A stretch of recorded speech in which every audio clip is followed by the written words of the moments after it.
Assalamualaikum warahmatullahi wabarakatuh. Anak-anak kelas 12 yang saya cintai dan banggakan. Alhamdulillahirrahmanirrahim. Pada hari ini kita masih diberi nikmat sehat, masih diberi nikmat hidup, sehingga kita masih bisa mengikuti pembelajaran meskipun masih tetap dalam pembelajaran daring. Tetapi seperti yang selalu saya ingatkan, agar kita tidak boleh patah semangat, kita tidak boleh menyerah dalam mengikuti pembelajaran ini, karena belajar selain juga merupakan kewajiban, tetapi juga adalah kebutuhan bagi diri kita sendiri, karena suatu saat nanti kita pasti akan memperoleh manfaat dari belajar itu. Anak-anak yang saya banggakan, pada pertemuan sebelumnya kita sudah mempelajari tentang aspek kebahasaan dalam novel sejarah. Pada kesempatan hari ini kita masih akan mengulas terkait dengan novel sejarah, yang kali ini kita akan masuk ke dalam materi yang terkait dengan nilai-nilai dalam novel sejarah. Seperti kita sudah pernah pelajari di kelas sebelumnya, bahwa karya sastra itu terdiri dari dua unsur, yaitu unsur intrinsik dan unsur ekstrinsik. Adapun unsur intrinsik novel itu hampir sama dengan unsur intrinsik dari cerpen, yaitu yang nanti kita akan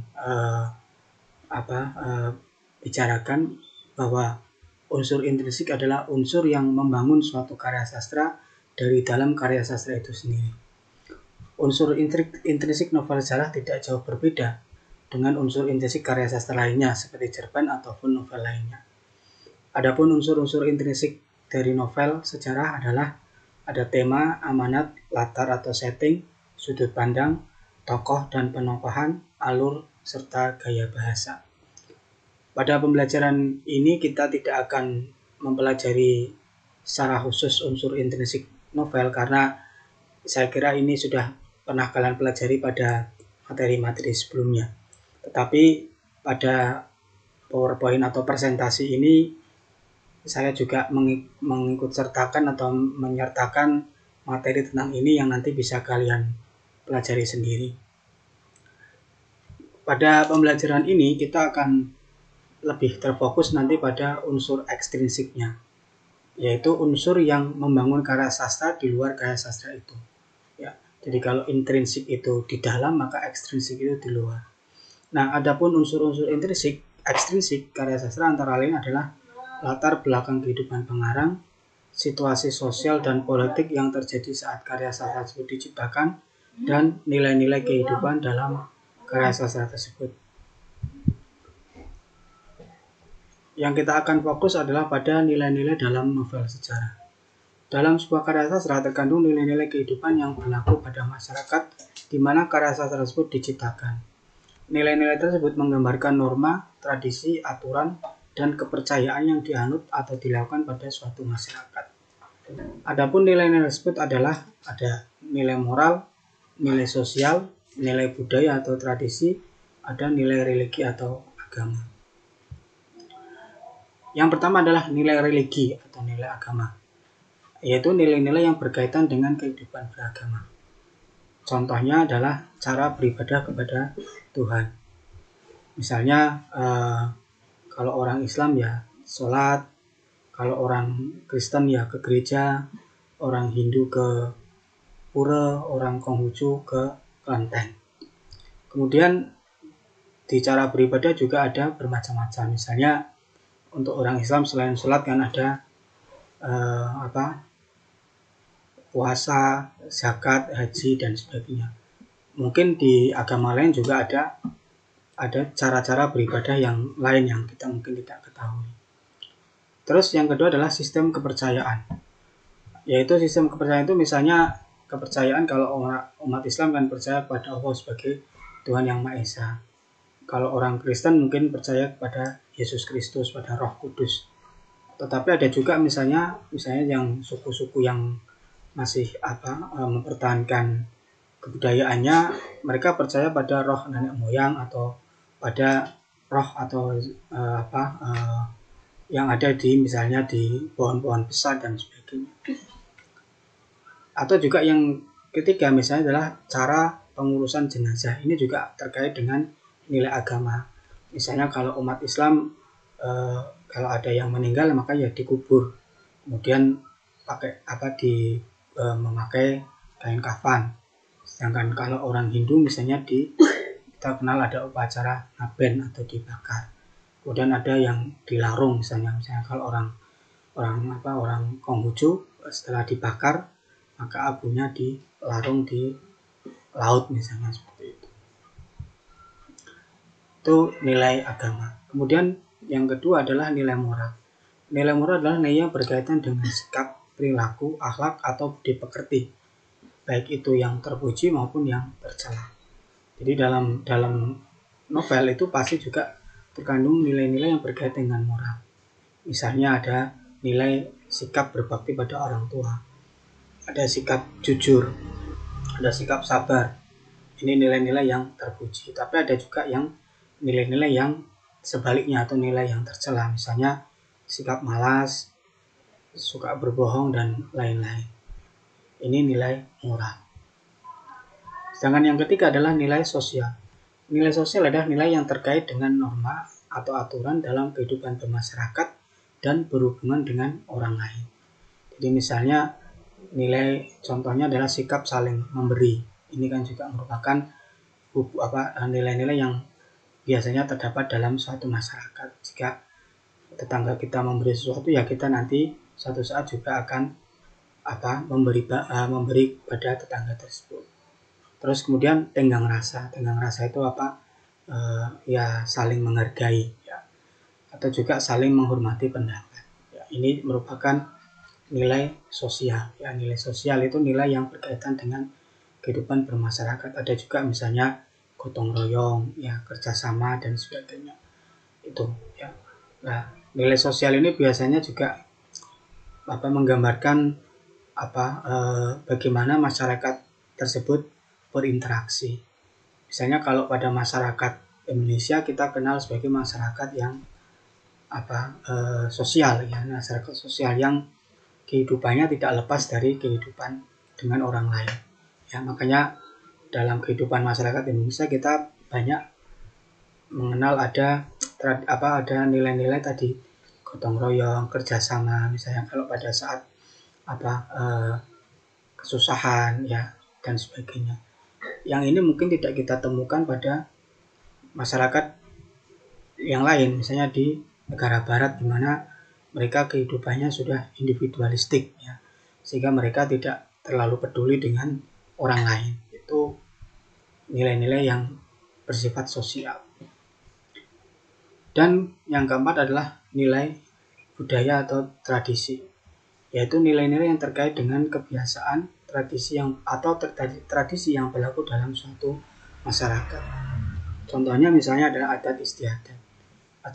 Adat istiadat ini antara satu masyarakat dengan masyarakat lain pasti terdapat perbedaan. Misalnya adat perkawinan. Ya. Adat perkawinan antara suku Jawa dengan suku Sunda itu sudah jelas berbeda. Apalagi dengan misalnya masyarakat yang ada di Sumatera. Ya. Kemudian juga ada adat istiadat kematian dan sebagainya. Ya. Ini juga menunjukkan keragaman kebudayaan yang ada di Indonesia. Ya. Di Jawa saja misalnya hampir seluruh siklus kehidupan manusia nanti berkaitan dengan adat ini atau upacara adat nanti lebih tepatnya, ya. Misalnya kalau di suku Jawa kita mulai mengenal ada tradisi misalnya mapati, ya. Jadi 4 bulan di dalam kandungan itu biasanya diadakan semacam selamatan gitu. Kemudian ada mitoni, ya, yang dibuat rujak itu, ya. Kalau rujaknya manis katanya nanti bayinya perempuan, kalau rujaknya pedas ya bayinya laki-laki, ya. Nah, kalau rujaknya kecut itu kayak kalian yang orang nah itu ya. Kemudian setelah mitoni nanti ada lahiran ya, lahiran nanti juga ada selametannya lagi. Kemudian ada puputan ketika apa itu puput ya, sudah mulai puput biasanya 7 hari itu ada selamatannya. Nanti ada selapan sampai nanti ketika anak itu menginjak umur 8 bulan ya, atau 7 bulan ya, ada dundunan atau tedak siten itu ya, sampai misalnya nanti ke adat perkawinan tadi ya. Perkawinan ini kan nanti juga banyak sekali nih ya, mulai dari apa ngakok ke nyangsangi, lamar dan sebagainya, sampai kemudian ada apa balik kloso dan sebagainya ya. Kemudian nanti sampai bangun rumah saja kan orang Jawa ada selamatannya ya, apa itu munggah mulu ya, munggah mulu dan sebagainya, sampai ke kematian ya. Di orang Jawa itu ada apa tradisi atau acara adat kematian itu mulai dari lolong dino, ngitung dino, matang puluh, nyatus, mendak pisan, mendak pindu, sampai nyewu atau ngelepas ya. Ini betapa tradisi dari suatu masyarakat itu sangat beragam. Tradisi itu juga bisa ditunjukkan dengan cara berpakaian ya. Kita bisa lihat cara berpakaian orang Indonesia dengan orang Arab aja kan sudah berbeda. Kenapa orang Arab berpakaian seperti itu ya, karena memang iklim di sana ekstrim ya, kadang sangat panas tapi juga kadang sangat dingin, sehingga cara berpakaiannya juga seperti itu. Bandingkan misalnya dengan orang yang ada di misalnya mana Afrika misalnya, di sana suhunya sangat ekstrim ya, ya. Kemudian keseniannya juga jelas sangat berbeda ya, sangat berbeda ya. Kalau di Indonesia jelas sekali keseniannya sangat banyak. Dan yang tidak kalah menarik tentu saja adalah kuliner. Kuliner ini juga merupakan salah satu produk budaya atau tradisi ya. Bagaimana kuliner itu menggambarkan masyarakat yang mengonsumsinya ya. Misalnya kenapa di Indonesia kita mengenal berbagai jenis olahan yang berbahan misalnya padi ya. Bahkan untuk menyebut varian dari tanaman padi saja kan orang Indonesia akan beragam. Kalau masih di sawah itu namanya padi ya. Setelah dipetik atau dipanen tapi belum digiling, kita namakan gabah. Gabah kalau sudah digiling jadi beras. Kalau yang gagal jadi katol ya. Beras saja nanti kalau kita masak, kalau yang benar jadinya nasi, kalau yang kematangan kita jadi namanya intip ya, atau jadi bubur ya, seperti itu ya. Dan berbagai macam jenis ya. Tetapi kalau kita lihat di orang barat, orang Inggris misalnya, dalam bahasa Inggris itu ya kita tidak kenal ada istilah intip, tidak ada istilah apa itu gabah ya, tidak ada ya. Kalau padi, nasi itu ya rice dalam bahasa Inggris. Tapi kalau kita cari variasi dari makanan yang berdasar gandum, orang Inggris banyak, ada donat, ada pizza dan sebagainya. Ini menunjukkan bahwa kuliner itu merupakan salah satu nilai budaya atau nilai tradisi yang menunjukkan kebiasaan ya, menunjukkan kebiasaan atau tradisi yang terdapat dalam suatu masyarakat. Nah, sehingga nilai tradisi ini sangat beragam bentuknya ya, sangat beragam bentuknya.